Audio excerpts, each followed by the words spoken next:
Welcome to Counterthink with Mike Adams. These are extraordinary times, and this is one of the most urgent episodes that I've ever recorded. Hillary Clinton now declaring that if the Democrats do not win the midterm elections, they will unleash mass violence across America. This is in Hillary's own words, who says that Democrats cannot be civil unless they get their way. This is extraordinary. This is essentially a declaration of domestic terrorism, and it's an admission that Democrats, from here forward, absolutely refuse to accept the outcome of any election that they don't win. And to hear this coming out of the mouth of a woman who stood there and condemned Donald Trump during the 2016 debates for not saying up front that he would accept the outcome of the election if he lost, and now she's saying that she refuses, and in fact all Democrats refuse to accept the outcome of any election that they don't win. I mean, it's extraordinary. But it's also very clear now that civil war is unavoidable at this point, because the left is going to bring it to us. The left is going to commit violence. The left is, well, committed to violence. The left is absolutely determined to overthrow, overrun, cheat, commit massive fraud, do anything that is necessary. I mean, look at Google and the tech giants right now. They are stealing this election, the upcoming midterm election. They're committing mass election fraud by, of course, selectively banning conservative voices in order to stop open debate and the free exchange of ideas in the marketplace of the internet, the marketplace of ideas. They are doing everything they can to shut down this election for conservatives and deliver the election to Democrats. And this kind of fraud and election meddling is going on all across the country in many different ways, especially involving the media. The left-wing media came out is 92% negative news on President Trump. Even when there's positive news to report, they refuse to report it.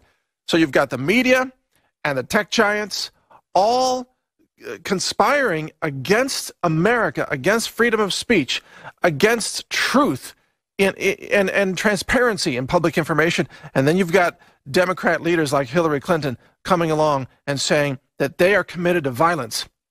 And by the way, InfoWars has reported now that Hillary Clinton will be the nominee for president for the Democrats, for the DNC, that she is the presumptive nominee right now, unless something dramatic changes. And Hillary and Bill Clinton are, of course, launching a nationwide arena tour. I guess they think they're rock stars or something. It's going to be hilarious when they can't fill the seats, by the way. But they're launching a nationwide tour to try to engage in public relations ahead of the 2020 elections. Hillary Clinton is still so bitter about losing the 2016 election that she will do anything to win, including compromising the future of this nation, including siding with domestic terrorism, including calling for violence. If they don't win the 2018 midterm elections, Hillary Clinton is desperate to become president. She needs to be behind bars, by the way. President Trump should lock her up, as the saying goes. And if that doesn't happen, there is a real danger that she could become the presidential candidate for the Democrats once again. And of course, Democrats themselves are cringing at this possibility, because now they're on the record saying that white women are the enemy of America and that white women are bad. They attacked Susan Collins, Senator Collins, for being a white woman who voted for Brett Kavanaugh. But somehow Hillary Clinton is okay as a white woman, even though her husband allegedly raped and sexually assaulted at least half a dozen women. And Hillary Clinton helped cover that up.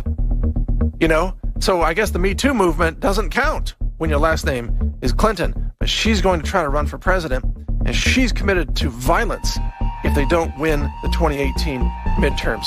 So that's the topic of today's show. This is Mike Adams. We'll be right back after this break with much more on Counterthink. What is truly extraordinary, and welcome back to Counterthink with Mike Adams here, is how certain the Democrats are now that they are committed to violence if they don't win the midterm elections. This is extraordinary. For this reason alone, President Trump should probably delay the elections and call them off, or delay them for some period of time, because the Democrats are saying they will not honor the outcome of the election unless they win it. If they don't take the House, they're going to resort to mass violence, and this is confirmed by Hillary Clinton herself, who says, quote, "You cannot be civil with a political party that wants to destroy what you stand for."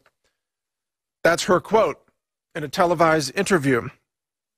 In other words, she's saying that if America doesn't bow down to the demands of the Democrats on all of their twisted, warped ideology, then the Democrats can carry out mass violence against conservatives and against America. And they're doing that.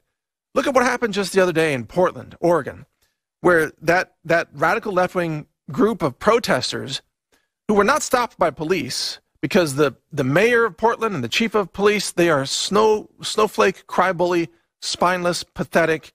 They're not even leaders. What do you call them?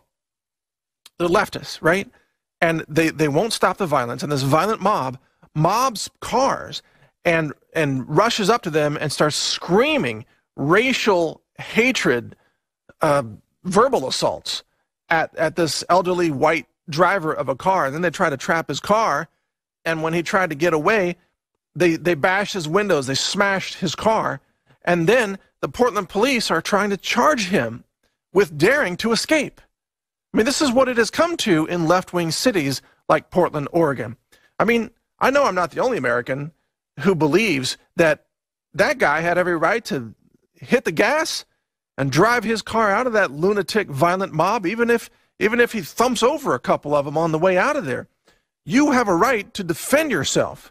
You do not have to sit there and be pummeled and assaulted and dragged out of your car and beaten by a violent, angry, left-wing lunatic mob just because you live in a left-wing lunatic city like Portland, Oregon. You have the right to defend yourself. And the people of Portland, the rational people, they're up in arms over this. Like, what's going on here? How are these left-wing groups overrunning our cities and running traffic and engaging in lawless behavior while threatening citizens based on their skin color and damaging their vehicles? They could have killed that person, but they get away scot-free. No law enforcement whatsoever. No civility. But you see, this is what the Democrats promise. So it's the same Democrats who in the media are advocating for this. CNN recently said, well, hey, these lunatic left-wing mobs have every right to harass senators in restaurants. It's free speech. Really? Well, CNN also, of course, advocated the kind of hatred and violence that led to these radical left-wing people like the one who shot up that conservative, that GOP baseball game that almost killed Representative Steve Scalise, and Senator Rand Paul was there and escaped death. But he was attacked later by another radical left-wing lunatic who cracked one of his ribs. And Rand Paul now comes out and says he's very concerned that there are going to be assassinations of GOP senators. And he's right. And actually, he echoes what I warned about, a week or two earlier, saying that, yes, there are left-wing kill teams being organized. And they're doxing senators so that the addresses, the home addresses of GOP senators go into the hands of the kill teams, so the kill teams can know where to commit mass murder. They want to murder senators and murder their family members in the middle of the night. And this is all part of the left-wing escalation of violence that is now openly endorsed by Hillary Clinton, who belongs in prison, by the way, for committing a whole list of felony crimes: obstruction of justice, witness tampering, probably funding multiple murders. She and her husband they've been on top, at the top of an organization that has murdered dozens of people over the years, all the way going back to the 1990s and Arkansas. I mean,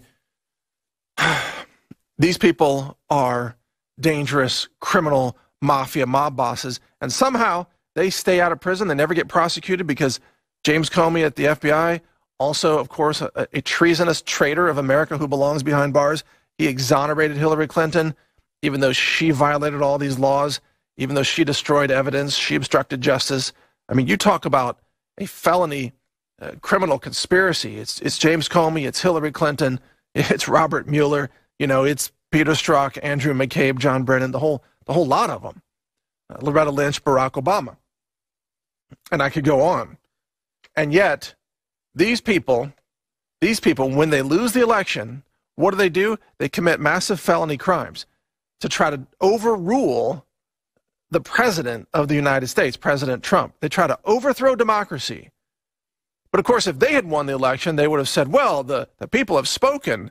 We're the legitimate president. You must honor the White House under Hillary Clinton. That's what they would say. But when Trump wins, they say, oh, it's an illegitimate presidency. We have to overthrow the White House and nullify President Trump and even interfere with his electoral college votes and everything. You notice, too, when Kavanaugh got confirmed to the U.S. Supreme Court, what did the liberals say? Oh, well, now the Supreme Court is illegitimate, they say, because Kavanaugh's on there and it's a majority of conservatives. So now the Supreme Court's illegitimate, they say. You see, everything that they don't control, they denounce as illegitimate because fundamentally they do not believe in this constitutional republic. They do not believe in democracy, and they do not honor any rules. They do not honor any rules of Supreme Court confirmations. They don't honor Senate rules. They don't honor election rules. They don't honor, voter restrictions. They just commit massive voter fraud. They don't honor even citizenship. They just want a mass of illegals to walk into the country and be handed IDs so they can go vote for more Democrats. Democrats are cheaters, they're liars, and they're terrorists now. And notice carefully that there is not a single Democratic leader, not in the House, not in the Senate, nowhere, who has denounced the left-wing violence carried out by Antifa and some of these other radical left-wing groups. Not a single person has denounced the violence. And that's because they actually endorse the violence. The Democrat Party is now synonymous with domestic terrorism. Democrats are terrorists. And it's time that we treated them like the terrorists that they are. And later on in this program, here I have a list of suggestions of things that President Trump should declare after the midterm elections in order to arrest the terrorist leaders of all of these various groups, including the leaders of Antifa nationwide, whom Michael Savage also called to be arrested because they are a domestic left-wing terrorism organization, and they have to be stopped or they will murder, and they will cause property damage, they will commit arson, they will bomb buildings, they will bomb cars, they will beat citizens, they will murder people, they will carry out executions, anything that they can do to gain power. And it's time to stop it. It's time to really wake up and realize that we are not in a political debate anymore. The radical left has taken this out of the realm of politics, and they are now carrying out a civil war, complete with violence. They're no longer abiding by political rules whatsoever. They're no longer going to honor elections. This is no longer a political fight. This is a civil war that we are in. And we, the real patriots and real conservatives in America, we need to wake up and realize that we're in a civil war. And we need to start acting appropriately in terms of demanding the arrest and imprisonment of those who are carrying out this violence or endorsing the violence against America. And that includes, by the way, some fake journalists out there who claim to be journalists, but they're really just traitors. And it includes many people in the Democrat Party, and it includes Antifa leaders who must also be arrested. We'll discuss these topics and much more when we return. Mike Adams here on Counterthink. Continue with us. We'll be right back after this break. As we continue here on Counterthink, it's crucial to understand that we are no longer in a functioning constitutional republic. Now, some people call it a democracy, which is not really a democracy, but if you call it that, we're no longer in a functioning democracy because the radical left has decided that they will not honor the rules of democratic elections. They will not honor the outcome unless they are the ones who win. And so the left has committed to being one of two things. Either A, a domestic terrorism group that terrorizes the nation and tries to destroy the nation and murder its leaders if the nation is run by conservatives, or secondly, an authoritarian left-wing regime in power that will abuse and weaponize every branch of government to destroy political opponents to make sure that conservatives never come to power. Those are the only two options that you get now with Democrats. You either get radical left-wing terrorism or you get dangerous government authoritarianism and tyranny. Those are the only two outcomes that they will honor. Democrats have broken the social contract. The social contract of elections says that we will all agree to transition power peacefully from one party to another or one person to another by holding elections instead of just everybody shooting everybody in the streets, instead of just military coups all the time. We'll hold elections, and we will all agree, importantly, we will all agree to honor the outcomes of the elections, even if we don't personally like those outcomes. This is the social contract of democracy. This is how democratic societies function. But the left has declared that they will not honor that contract any longer. Thus, they have broken the contract, which means, by the way, that these midterm elections that are coming up should be, as I said, postponed or canceled because the left has already pre-declared that they will not honor the outcome of that election if they don't win. So what's the point of having the election? If you don't have both sides saying, yes, we're going to participate in democracy, we're going to have peaceful transitions of power, if you don't have that, then why have the elections at all? Because these radical left-wing people like Hillary Clinton and her terrorist followers, they are saying that if they don't win, they're going to just resort to mass terrorism and violence all across America. Well, gosh, that's kind of like blackmail, isn't it? It's kind of like, you better vote Democrat or we're going to kill you. That's kind of what they're saying. That's kind of what Hillary Clinton is implying here. If you don't vote Democrat, they're going to kill you. That's kind of what is that? That's kind of like voting with a gun to your head. Sounds like something that Chairman Mao would do in communist China, not something that you would find in the United States of America. That's what's extraordinary about all of this. Again, this is no longer a constitutional republic that's functioning that way. This is now a battleground of an actual civil war that's being waged by the deranged left. Now, the upshot of this is that we cannot simply focus on defeating Democrats politically. We now have to expand our effort to defend ourselves against this terrorist group, which is the Democrats. We must up our own game, and we must defeat the Democrats at every level of society. We must treat them and defeat them in the same way that we would defeat terrorists. Well, how do you defeat terrorists? Well, number one, you have to declare who the enemy is. And this is why President Trump needs to declare enemies of the state, including Antifa leaders. They need to be declared a domestic terrorism group. I'm going to go through this list here shortly. But Hillary Clinton needs to be indicted, and Barack Obama needs to be indicted and imprisoned. And the whole lot of them, James Comey, Peter Strzok, the crimes that these people committed, the surveillance, the illegal surveillance of Trump campaign officials, the abuse of government power, Obama's international money laundering, the handing of military secrets to Iran, all of these crimes, a long, long list of crimes, Hillary Clinton's international bribery and corruption, taking hundreds of millions of dollars to the Clinton Foundation, selling out America's uranium supply to foreign enemies. All of these crimes need to be prosecuted, and Trump needs to do this after the midterm elections and before the new Congress is seated in January.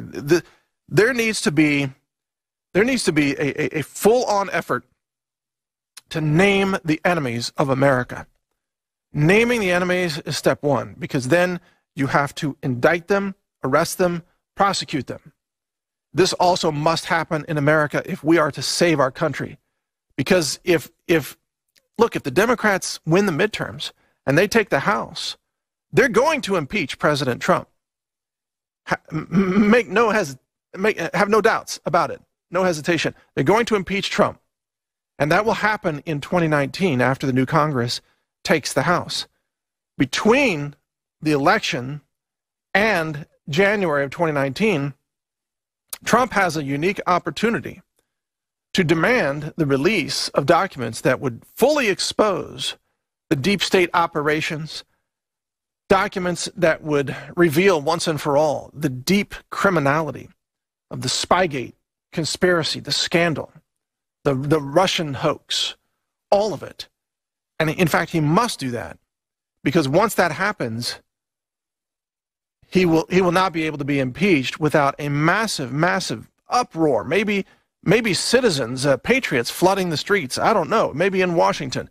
Maybe mass citizens arrests of the radical left-wing terrorists like Maxine Waters, who, I mean, let's face it, Maxine Waters she's complicit in left-wing terrorism. And Dianne Feinstein she's an unindicted criminal in the United States Senate. And Hillary Clinton belongs behind bars, and so does Barack Obama. But these people all know that if the truth comes out, they're all going to jail.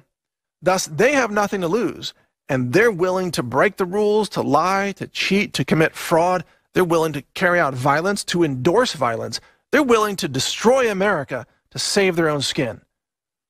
And they have plans underway right now to accomplish exactly that. They're willing to destroy this country to save themselves. And that's exactly why we must not let those people ever come to power. They must be prevented from ever gaining power in this country ever again. And if we play our cards right, and if President Trump takes the appropriate action, the Democrat Party will be discredited for generations. The Democrat Party will probably have to be abolished because it will become synonymous with fraud and terrorism, which is what it is. It's just fraud and terrorism. That's what Democrats are today. And again, we must identify the enemies of America. We must treat them as the enemies of America, and we must defeat them in the way that we would defeat terrorist enemies or foreign invaders or foreign enemies of America. We must treat these domestic enemies the way we would treat foreign enemies. We must eliminate their negative influence, their fraud, their crimes from our society. We must eliminate their influence from our society and hold them accountable for the crimes they have already committed against our nation. So when we come back here on Counterthink, I've got a list of actions that I think President Trump needs to take. And if he takes these actions, we may yet save our nation from destruction. Stay with me. We'll be right back with more.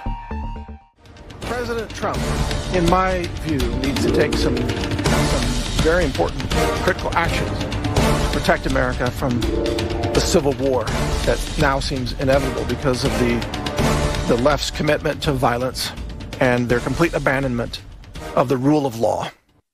So here are some things, in my view, that President Trump should consider and should do. Number one, and this was also, by the way, recommended by Michael Savage, the radio host, and I completely support his recommendation. I had planned to make the same recommendation myself. Declare Antifa to be a terrorist organization. And its leaders must be arrested nationwide. They must be identified and, of course, tracked by federal authorities, and they must be arrested and charged with acts of domestic terrorism in which they have engaged. And this needs to be done nationwide. Antifa is a threat to America. It is a threat to our peaceful process of democracy. It's a threat to elections. Antifa groups need to be removed from society through law enforcement efforts. So that's number one. The same thing with communist groups, such as, I think it's called the Red Guards in Austin. There are a number of communist groups that march around espousing communism, talking about how much they want to overthrow the United States government. And in Texas, they carry AK-47s in the open, which is legal to do. But when you're a group of communists carrying commie rifles and talking about overthrowing the nation, those are acts of sedition. They should be arrested. And it's time to arrest these left-wing communists who march around trying to intimidate people and trying to have the nation overthrown and the president murdered and all the things that they advocate. It's time to stop them. Police departments nationwide must be ordered by the Department of Justice, which of course will require replacing Sessions, who has been a useless... Do you call him a traitor? Is he a traitor to America? I don't know. He's absolutely useless as the head of the DOJ. But you replace Sessions, you get somebody in there who really is interested in enforcing the law, and then you have them order police departments nationwide to start arresting violent protesters. So instead of having these violent left-wing lunatics in places like Portland just run the city, they're just running the city, attacking cars, directing traffic, ordering people around. The police are nowhere in sight, and police are told to stand down by these left-wing liberal mayors. It's incredible. They tell the police to stand down. No more of that.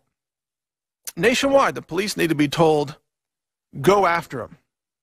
You arrest those people. You engage those people. You don't back down from left-wing terrorists. And to every cop watching this, we support the men and women in blue, and we know that the rules of engagement that you have been allowed to invoke by your police chief or mayor, they've been very restrictive and very limited, and those rules have put your lives in danger. And we, the people, have had enough of that. No more cops backing down from these radical left-wing terrorist groups. It's time for cops to defend themselves and have rules of engagement that allow them to deploy their weapons in self-defense when violence is used against them, violence that can threaten their lives. You know, if a crowd is hurling Molotov cocktails, cops should have the right to shoot them, because Molotov cocktails are deadly area effect weapons. That's an assault with a deadly weapon. Does a cop have the right to shoot a protester who's throwing Molotov cocktails at them? Of course they do. They should. But cops are told to stand down. Oh, don't mess with people. Don't do your job. Don't enforce civility. Just back away. Surrender, I guess. That's nonsense. We've had enough of that. It's time to order cops all across the country to do their jobs, to maintain order and civility in our cities, and to arrest these protesters that are violent, or if these protesters are assaulting police officers, give the officers the right to shoot back, because that's exactly what the protesters deserve. If you assault a police officer with a deadly weapon, you should expect to get shot, and you deserve to get shot. And that message needs to go out nationwide. And again, I'm talking about police here. I'm not talking about private citizens, although similar rules of engagement would apply in terms of self-defense. Anyone who is attacked with a deadly weapon has a presumptive right to defend their life and defend their body against harm, or serious injury, or death. Everybody has that right. It's a divine right. It's a God-given right. The right of self-defense. Cops should have the same right. I don't know why cops have to go to a city and basically be suicide targets for these left-wing radical protesters. It's time to stop these protesters. Okay, next thing. President Trump, this is my opinion, it'll probably never happen. But in my opinion, President Trump needs to arrest the mayors of sanctuary cities and arrest the governors of sanctuary states. Governor Jerry Brown of California should be arrested for his active conspiracy to interfere with the arrest of criminal felons in the state of California who are also illegal aliens. And these criminals are carrying out violence. These criminals are carrying out acts of murder, of rape, many violent things against the citizens of California. And it's mayors, like the mayor of, I think, Oakland it was, and Jerry Brown of California, provide unlimited protection for these illegal aliens simply because they are not U.S. citizens. So they get immunity from all of these crimes, while the tax-paying citizens of California get raped, shot, and mugged by these illegal aliens, and nothing happens to the illegals. Jerry Brown needs to be arrested. He is a threat to national security. He needs to be arrested and charged with all applicable federal laws because he has compromised the border of the entire United States of America by refusing to enforce his border and, in fact, offering protection for the violent criminals that are threatening American citizens who are also California citizens.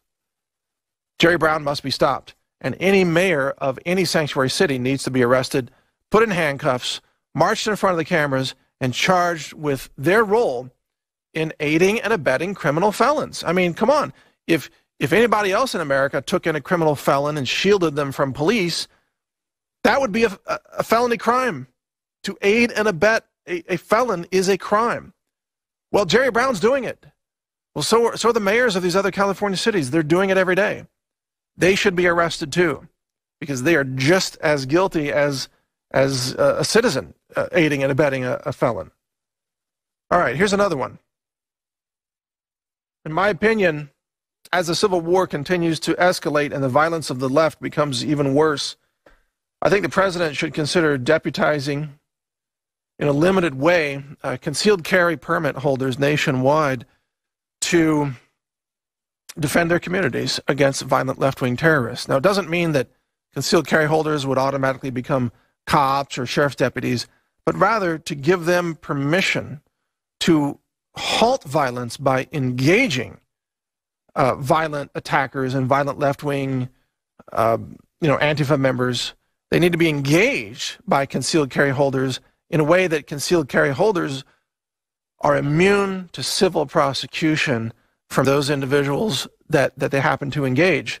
So in other words, if Antifa mobsters are coming at you with spiked baseball bats and you shoot them with your pistol and you're a concealed carry holder, you should be immune to any civil lawsuits from that individual or the families of those individuals that you shoot in your self-defense. Because you can be dragged into a civil court case. We need to have immunity from that so that concealed carry holders nationwide can have a kind of be deputized in a sense so that they can engage in the self-defense of their communities and even helping to defend the men and women in blue who are also assaulted by these radical left-wing terrorists who are waging a civil war. So we need the right to defend ourselves and defend our communities. President Trump can issue orders, and with the DOJ can help accomplish that. So there's more. We'll be back after this break. You're watching Counterthink with Mike Adams. Stay with us. All right, this is our final segment here on Counterthink. I don't have time to go through all of the tactical analysis of what's going to happen, but I'm going to summarize this segment by saying you'd better take seriously getting ready for what's about to go down. Because when the day comes that the left is totally unleashed, what I call their activation day, where they all go berserk and they just start their mass killings and attempted assassinations and bombings and everything all on the same day. I don't know what day that is, but maybe they do. You're not going to be able to prepare anymore. You're going to have to deal with the situation based on what you have ready at that time. And that could be a very limited supply. Whatever you have for self-defense, guns and ammo for self-defense, for example, food, water filters, nutrition, emergency medicine, radio communications, all of these issues you need to think about ahead of time. You need to really be prepared. And because it's not hard to imagine that, part of the escalation that could happen here is as the Civil War takes off, Trump will very likely, in response to the massive violence, declare a kind of martial law. And he'll invoke National Guard troops to try to maintain civility. And he may deploy military troops on the border to help protect America from a foreign invasion during a time of civil unrest. So, those are very likely possibilities. But during this time, once the terror cells and the regions of the terrorists are fully identified, i.e., certain cities or sections of cities in California, it's not difficult to see that the pro-America forces, i.e., National Guard troops and perhaps law enforcement, federal law enforcement, perhaps Oath Keepers groups working in conjunction with law enforcement, would start cutting water, power, and other essential services to these areas of the cities. Because what does the FBI do if you walk into a hostage situation? They have let's say a building where there's a bunch of hostages and a bunch of terrorists holed up. What does the FBI do? Well, they cut the power, they cut the water, they cut the communications, and then they kind of lay siege to that building, until the bad guys give up. Well, if there's a civil war in America, the same kind of tactic could be done on a much larger scale to entire sections of cities. You know, how do you defeat, let's say, a city in California that's a hub of radical left-wing terrorism that's trying to invade America or even welcome in landing Chinese communist troops in the Los Angeles port, for example, or let in La Raza troops through the border. I mean, California could be a beachhead for the invasion of America. That's no joke. So how do you defeat that? Well, if you're pro-America forces, you cut off the electricity, you cut off the communications, you cut off the food supply, you cut off the highways and transportation, you cut it all off.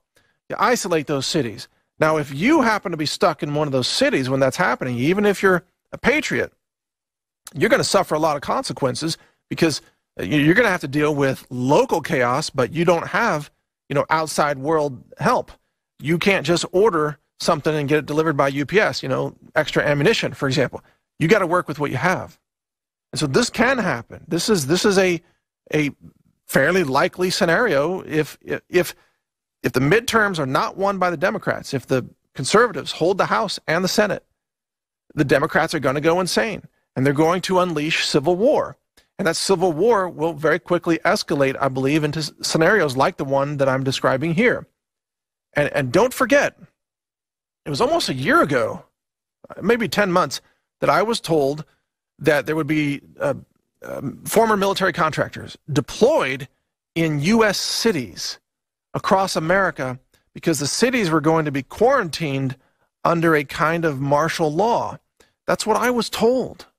And I reported that in my podcasts, again, maybe it's 10 months ago or whatever it is, 8 months, 10 months, I don't recall exactly, but I reported that.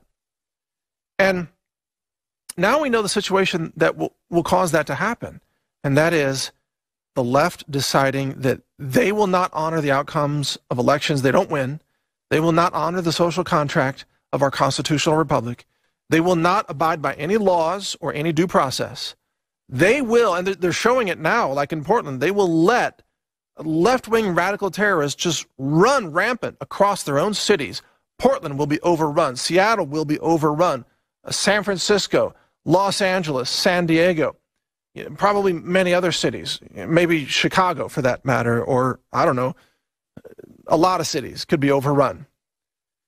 And these liberal mayors and governors will allow it to happen, and they will order their own police to stand down, and they will let mass chaos run rampant across their cities. And if you're stuck in one of those cities, you're going to have to deal with that. You're not going to be able to call 911 because the police have been ordered to stand down. You're going to have to hole up and wait for the cavalry to arrive, the National Guard troops, or perhaps the U.S. military, or perhaps Oath Keepers rescue squads. I don't know. You're going to have to survive. And you might have to fight off radical left-wing terrorists right there in your own neighborhood. So you better take this seriously, folks. I know a lot of people, they watch these shows and they think this is just a form of entertainment, and they hear this stuff and they think, oh, wow, that's fascinating to consider that. No, I'm not up here doing this. I do this volunteer, right? I mean, I don't get paid to do this. I do this because everything is at stake, because America is at stake. I do this to warn you about what's coming because I want you to make it. I want you to survive. I want you to be ready. You better get ready. You better take action. You better double check your supply list. Double check, the readiness of all your gear, especially your self-defense gear. Double check your sights. You have night sights? A lot of these actions will take place at night or low light situations. Do you have night sights? What's that? There's a good set of sights that I've been using recently. It's called TrueGlo. I think TFX Pro. Anyway, TrueGlo, TRUGLO. TrueGlo, they have both tritium and they have light pipes in them for pistol sights, and they are fantastic. They're great in low light shooting. Check them out. TrueGlo is the company name. It's not a paid sponsor or anything. It's just what I'm using right now. I discovered those sights and I'm putting them on all my pistols. Are you ready for low light situations? Do you have a PVS 14? Can you see in darkness? Because a lot of these actions are going to happen at night, and the power could be cut off. I mean, it's not hard to see a situation where the pro-America patriot groups are shutting off power at substations to lay siege to a particular area that's heavily infested with left-wing terrorists, or even, foreign troops working in conjunction with left-wing terrorists. You could have radical Chinese communist military troops working in conjunction with Antifa. They have the same mission, the destruction of America. And so the president, by the way, needs to declare, when the time is appropriate, when the conditions are right, the president needs to declare that we are in a state of war, and needs to declare that citizens and law enforcement and former military, active duty military, that everybody who is an American needs to defend the nation against invaders, both foreign and domestic. And if the president were to declare that, it would unleash so much patriotic defensive action to protect this nation against being overrun. It would save the country, I believe. But the president needs to declare that when the time is right. The citizens are going to be, I think, they're going to kind of hold back until they're sort of given permission, the ethical, moral permission by the leader, the commander-in-chief. And once that permission is granted, the citizens are they're going to go door to door and root out the Antifa terrorists themselves, frankly. I can see that happening nationwide as well. But the president's got to give the permission. The president's got to have the backbone to save this country from the infiltrators and the America traitors, those carrying out sedition, those who are trying to destroy this country from within. They have to be stopped. So take all of this seriously, folks. This is no joke. You better be ready, because your nation is at stake. Your life is probably going to be at stake, and the future of our country is, of course, at stake. You need to be ready for what's coming. Hillary Clinton has promised you, she has now promised you, that if they lose the election, they're going to resort to violence and terrorism. That's a commitment from a woman who has probably overseen the mass murder of dozens of people who had information about the Clintons, by the way. That's my analysis of it. What an evil criminal. She needs to be behind bars. So we'll see what happens. But until then, keep watching, keep reading Infowars.com, keep reading my website, naturalnews.com. Check out Real.video for up-to-date daily videos from many, many channels, thousands of different channels. My website's counterthink.com. Watch Real News with David Knight. Watch The War Room with Owen Schroyer. Watch the tweets of Paul Joseph Watson. Just stay informed. Thanks for watching. Mike Adams, take care.